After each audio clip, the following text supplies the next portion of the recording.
O sol das 14 horas esmagava o canteiro de obras como uma prensa. Daniel Moura, de joelhos enterrados na terra vermelha, sentiu o gosto de metal na boca, antes mesmo de ver o sangue, quando tossiu no lenço azul, aquele mesmo que enxugara o rosto de Daniel no dia do parto. Ficou pintado de vermelho vivo. Seus dedos calejados fecharam-se sobre o tecido, como se pudessem esconder a evidência, mas o reflexo no retrovisor do caminhão já mostrava a verdade. Olhos amarelados, pele cinzenta, o mesmo rosto que sua mãe teve antes do câncer levá-la. Merda. A palavra saiu misturada com cuspe sanguinolento. Do outro lado do terreno, o encarregado berrava por produtividade.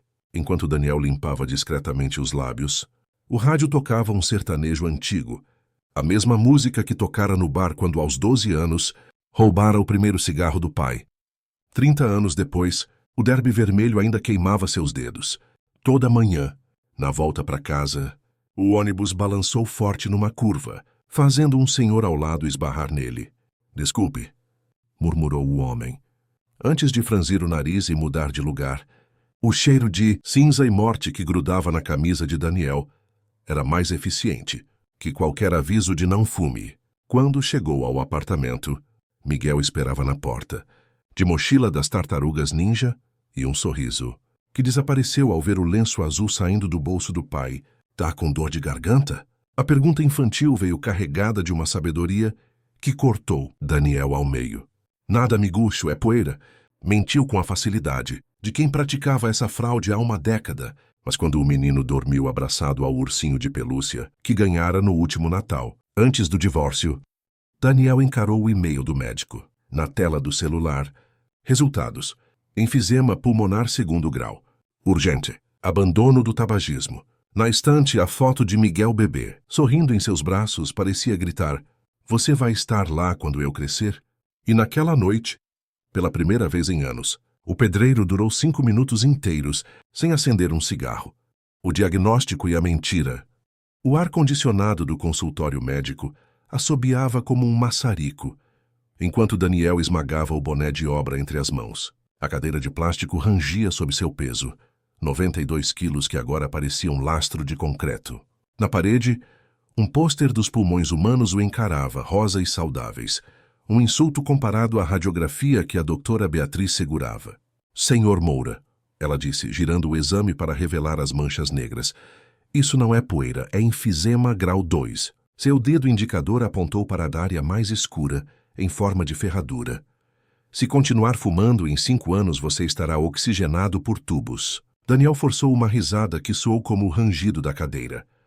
"Doutora, com todo respeito, meu pai fumou 2 maços por dia até os 80. A caneta da médica congelou sobre a receita. "Seu pai teve sorte. Você já está tossindo sangue aos 42.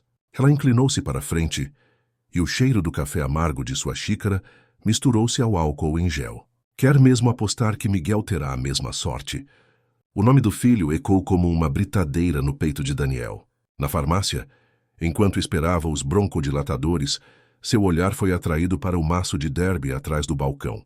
Os cigarros pareciam sorrir, lembrando-o das milhares de vezes que acendera um após o sexo, após brigas, após enterros. "Só um", murmurou tocando a nota de 20 no bolso. O primeiro trago atrás do posto de saúde queimou menos que a expressão de Miguel quando o viu. O menino estava parado no estacionamento, de uniforme escolar impecável, segurando a mão da mãe. Larissa não precisou dizer nada. Seu olhar foi direto ao cigarro, depois aos remédios e, finalmente, aos olhos de Daniel, com um veredito silencioso. "Você está escolhendo morrer. Pai, você prometeu." Miguel soltou a mão da mãe e apontou, seu dedinho tremendo como uma agulha de acusação. Daniel escondeu o cigarro às pressas, mas a fumaça ainda escapava de suas narinas como o vapor de uma locomotiva descontrolada. "É do Zé Paulo, miguxo. Só segurei para ele." A mentira desmoronou antes mesmo de terminar. Larissa puxou Miguel para longe, mas não antes que o menino visse o maço inteiro no bolso do pai. Naquele jantar de despedida, o primeiro em meses, Daniel mentiu com o garfo suspenso sobre o bife ressecado. "O médico disse que é só bronquite, poeira de obra." Miguel, de cabeça baixa, empurrou o purê de batata no prato. A professora disse que bronquite não faz cuspir sangue. O silêncio que se seguiu foi preenchido apenas pelo tic-tac do relógio da cozinha, aquele mesmo que contara as horas da abstinência da mãe de Daniel, décadas atrás. Ao se trancar no banheiro depois, o pedreiro encarou o maço molhado que pescara do lixo. O isqueiro tremia em sua mão quando ouviu a porta do quarto de Miguel se fechar com um clique suave. Um som pequeno que ecoou como um portão de prisão se fechando. Miguel, o espelho. O recreio da escola era um furacão de gritos e mochilas coloridas, mas Miguel permanecia imóvel atrás do tanque de areia, seu refúgio desde que o pai começara a tossir sangue. Seus dedos pequenos giravam um lápis vermelho, presente de aniversário não apontado, como se fosse um cigarro. A professora Sofia quase não notou, até ver o menino franzir os olhos contra o sol imaginário e baforar nuvens de ar frio. Psiu, olha como se faz. Miguel mostrou ao amigo Lucas, imitando o movimento preciso com que Daniel escondia o cigarro atrás da orelha ao falar com clientes. O lápis escorregou rolando até os pés da professora. Miguel Moura! Seu vestido florido rodopiou ao se agachar. O que é isso? O silêncio do menino foi mais eloquente que qualquer resposta. Nos olhos castanhos, tão parecidos com os do pai, Sofia leu uma verdade que cheirava a maços escondidos em gavetas. O telefone tocou no canteiro de obras, justo quando Daniel enfiava a pá no concreto fresco. A voz da professora ecoou como um alarme através da poeira. Senhor Moura, seu filho está imitando vícios em aula. Primeiro foi o lápis, hoje usou uma caneta como cigarro. O mundo pareceu inclinar. Daniel viu-se aos 12 anos roubando o primeiro derby da carteira do avô. 30 anos depois, seu próprio filho reproduzia cada gesto como um macaco aprendiz. Vou resolver isso, mentiu, sabendo que o maço no bolso queimava como prova de sua hipocrisia. O apartamento cheirava a macarrão queimado quando Daniel arrombou a porta. Miguel recuou escondendo as mãos atrás das costas, como se ainda segurasse o lápis proibido. O que foi essa palhaçada na escola? O grito saiu mais alto que o planejado, fazendo o menino encolher os ombros. Eu só queria entender por que você gosta tanto. A resposta simples atingiu Daniel como um tijolo no peito. Ele se ajoelhou, as calças do uniforme sujas de graxa, e pegou as mãos do filho. Tão limpas, tão pequenas. Miguel, escuta bem. A voz falhou quando notou o cheiro de giz de cera nos dedos da criança. Isso aqui, sacudiu o maço de cigarros, não é coisa de homem, é coisa de idiota. Larissa apareceu no corredor, o rosto uma máscara de incredulidade. Agora ele é o culpado? Você dá o exemplo errado todo dia. Miguel fugiu para o quarto, mas não antes que Daniel visse as lágrimas que confirmavam. Ele não estava apenas se matando, estava assassinando a própria imagem nos olhos do filho. Naquela noite, enquanto Miguel dormia abraçado ao ursinho, Daniel ficou na varanda com o maço intacto na mesa. O reflexo na janela mostrava 2 homens. O que ele era, olhos inchados, pele envelhecida pelo sol e pela nicotina, e o que Miguel se tornaria se continuasse seguindo seus passos. Quando o primeiro raio de sol apareceu, ele pegou o maço e o enterrou no fundo do quintal, junto com as fotos do casamento. A pá bateu em algo duro, uma caixa de ferramentas esquecida. Dentro, o primeiro desenho que Miguel lhe dera. 2 bonecos de palito sob um sol amarelo, assinado com letras trêmulas. Para o meu pai. O erro de ortografia doía mais que qualquer crise de abstinência. A última recaída. O aviso de demissão escorregou das mãos de Daniel e flutuou até o chão encharcado de chuva, onde a tinta vermelha do carimbo dispensado começou a sangrar no papel. O chefe já tinha virado as costas, seu terno cinza desaparecendo entre as paredes de concreto armado que o próprio Daniel ajudara a erguer. O maço de derby na banca de jornal pareceu piscar para ele sob a luz amarela do poste, um farol em meio ao dilúvio que lavava suas últimas conquistas. Um só, resmungou sacudindo a água da nota de 20 antes de entregá-la ao jornaleiro. A primeira tragada lhe queimou a língua, mas a segunda soube a funeral. Foi então que viu, através da cortina de chuva, no apartamento do 3º andar, Miguel estava colado na janela, não com seu habitual sorriso de "E aí, pai?", mas com os olhos arregalados e a boca aberta num ó perfeito de desilusão. O cigarro caiu da boca de Daniel, apagando-se na poça com um sibilo derrotado.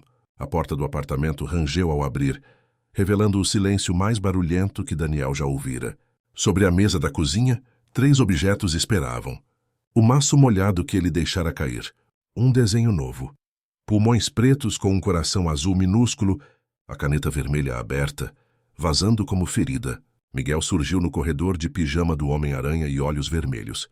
Você mentiu, disse sem lágrimas.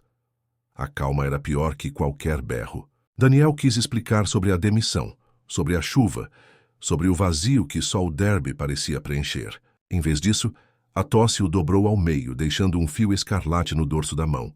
Miguel não correu para abraçá-lo como antes.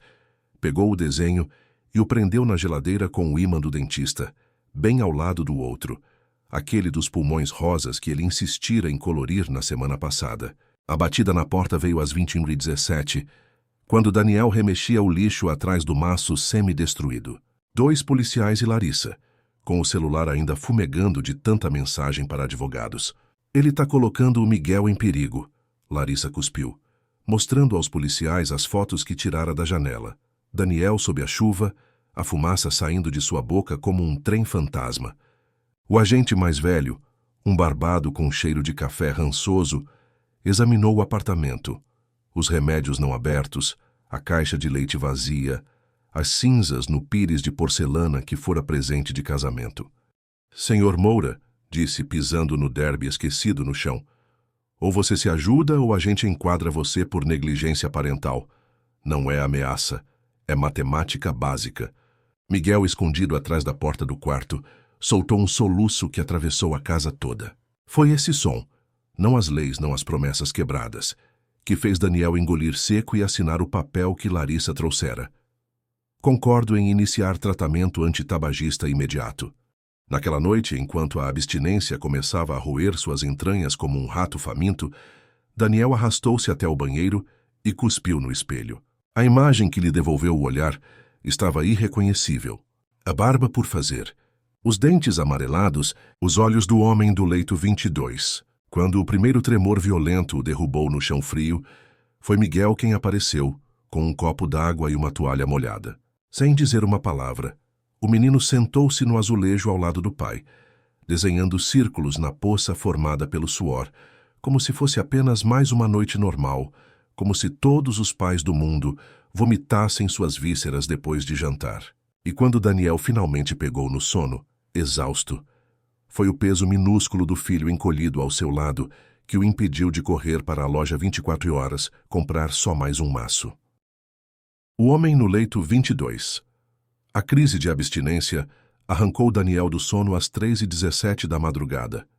Seus dedos vasculharam o criado mudo em busca de um maço que não existia mais, encontrando só o frasco de xarope vazio de Miguel e um bilhete da escola.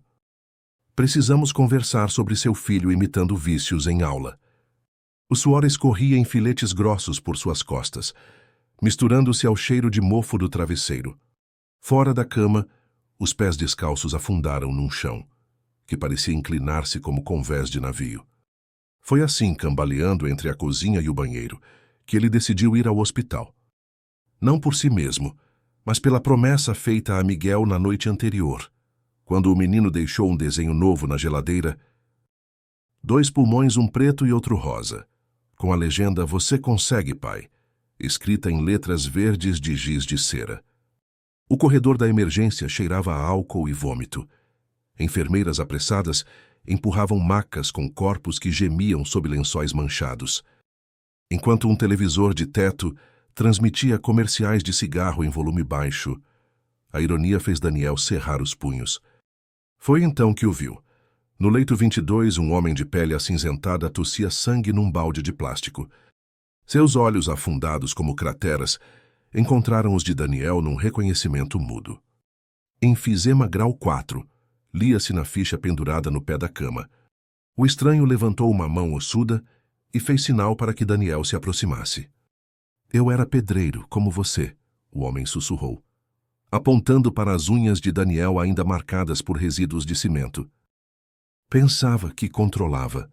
Cada palavra saía entrecortada por guinchos de ar. Até o dia na que minha filha me viu engasgando com a minha língua. Seus dedos esqueléticos agarraram o pulso de Daniel com força inesperada. Não, deixe seu menino ver você. Assim. Uma máquina começou a apitar estridente ao lado. Enfermeiras correram, afastando Daniel com um empurrão casual. Por cima dos ombros brancos, ele viu o homem do leito 22, arquejar como peixe fora d'água.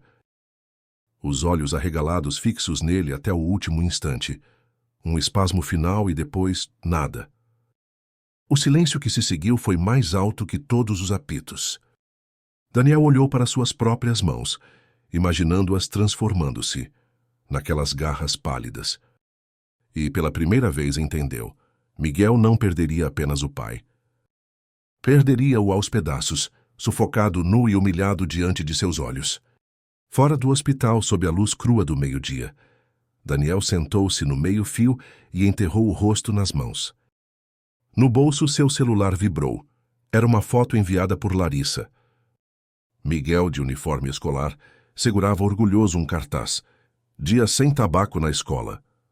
O contraste entre aquela imagem e o que acabara de testemunhar no leito 22 fez algo em seu peito se romper. Quando a chuva começou a cair, ele não soube dizer se eram gotas ou lágrimas que molhavam a tela do telefone. Só sabia que, naquele momento, jurou sentir o cheiro de Derby, vindo de seus próprios poros, como se seu corpo já estivesse se decompondo em vida. A carta e a decisão. A chuva batia no telhado de zinco como se quisesse entrar na casa à força. Daniel sentou-se à mesa da cozinha, a mesma onde, 3 dias antes, Miguel deixara o desenho dos pulmões. Ele abriu o caderno escolar que pegara emprestado ao filho. A primeira página tinha exercícios de matemática rabiscados.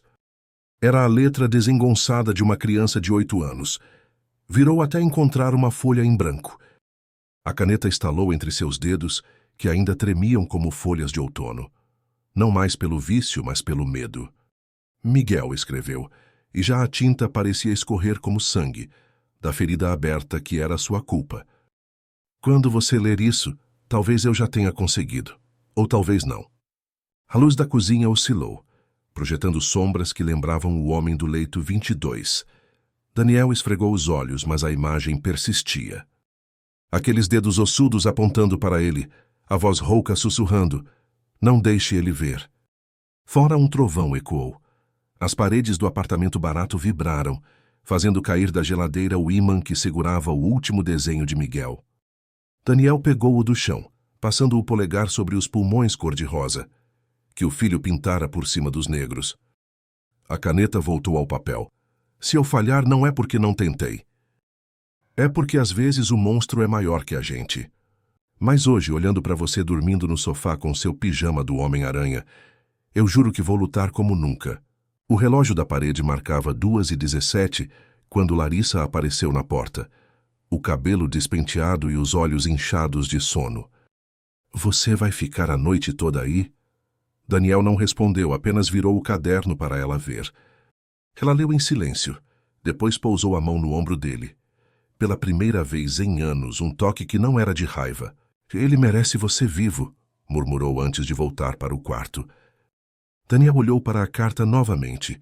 Algo molhou o papel. Não era tinta dessa vez. No sofá, Miguel virou-se de lado, murmurando algo sobre dinossauros e balões. A caneta continuou. Prometo que, quando você tiver minha idade, não vai precisar esconder cigarros dos seus filhos. Essa maldição termina comigo. Ao amanhecer, a carta estava completa, dobrada em 4, e guardada dentro do único livro da casa. Era um almanaque de piadas velho que Miguel adorava folhear. Daniel levantou-se, os joelhos estalando como madeira velha, e foi até a janela. Lá fora, o sol nascia por trás dos prédios, tingindo de dourado a fábrica abandonada onde costumava fumar escondido. Naquele instante, entre a carta escrita e o filho que dormia, ele sentiu algo que há muito não experimentava. Não era esperança, não ainda, mas talvez o princípio dela. A Guerra dos 30 Dias.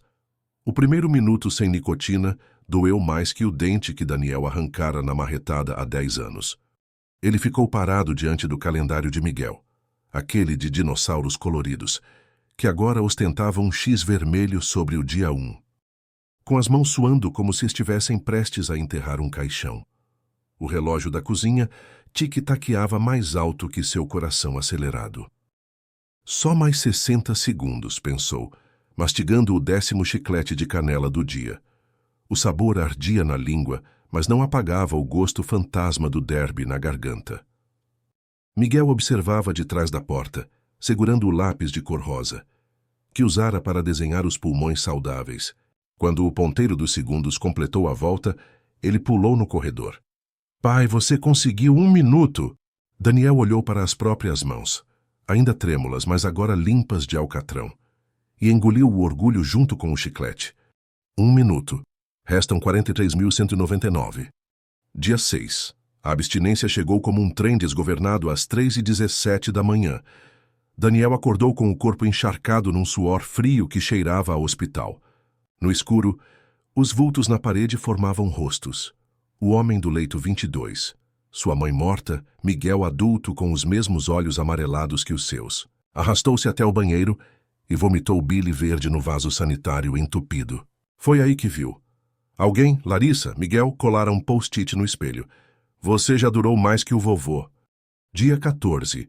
A primeira corrida matinal terminou com ele caído no meio-fio, os pulmões ardendo como se alguém tivesse ateado fogo neles. Uma senhora de cachorro parou para oferecer água. Moço, tá tendo um infarto? Não, tô reaprendendo a respirar. Arquejou cuspindo um cuspe amarelo no bueiro. Ao voltar, encontrou Miguel imitando seus exercícios no corredor do prédio. Perninhas magras tentando fazer flexões, língua para fora de concentração. Dia 22. Larissa apareceu na porta do apartamento com um bolo de cenoura. Miguel me contou que você tá há 3 semanas sem fumar. O silêncio entre eles pesou mais que os anos de brigas. Ela deixou o bolo na mesa, ao lado do desenho dos pulmões rosas. Ele tá orgulhoso. Eu também. Daniel não soube responder. Ficou olhando as velhinhas, 22, uma para cada dia, até elas se transformarem em borrões. Dia 30, quando o último X vermelho foi colado no calendário, Miguel correu para o quarto e voltou com uma caixa de papelão. Dentro, um pulmão de feltro rosa costurado à mão, com um coração vermelho no centro. Fiz na aula de artes. Agora você tem um de verdade, anunciou esfregando a aspereza do feltro no rosto do pai. E ali no chão da cozinha, entre migalhas de bolo e lágrimas, que não eram só de alegria, Daniel percebeu. A guerra não acabara, mal começara, mas pela primeira vez ele tinha um exército. O aniversário de 1 ano. O bolo de cenoura do mercadinho ainda estava quente quando Daniel colocou a única vela no centro. O número 1 torto, comprado na última hora na padaria da esquina. A cera derretia rápido demais, escorrendo como lágrimas sobre a cobertura branca. Ele olhou para o relógio de parede, aquele mesmo que testemunhou as suas noites de abstinência 1 ano atrás. 11h47 da noite. Miguel dormia no sofá, abraçado ao pulmão de feltro, depois de 3 horas insistindo que ficaria acordado para a comemoração. Daniel acendeu a vela sozinho.